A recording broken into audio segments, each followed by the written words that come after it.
Happy New Year! Yes! Hindi lang dapat New Year tayo happy, dapat everyday tayong happy. Gawin natin yung mga bagay na nagpapasaya sa atin dahil napakaiksi lang talaga ng buhay.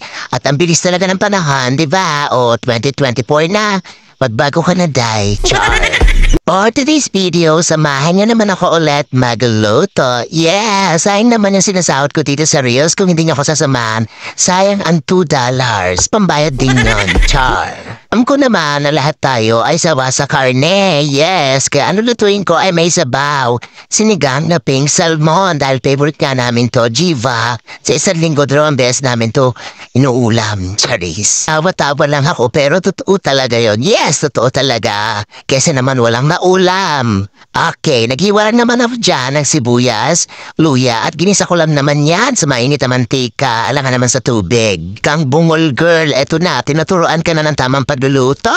Kaya makinig ka, char. Isa nga sa napakadaling lutuin ay ang sinigang. Kaya pagkatapos ng mga handaan ay talagang eto ang niluluto ko dahil bukod sa napakadali ay napakasarap pa ako sino man ang gustong himigop ng sabaw dyan.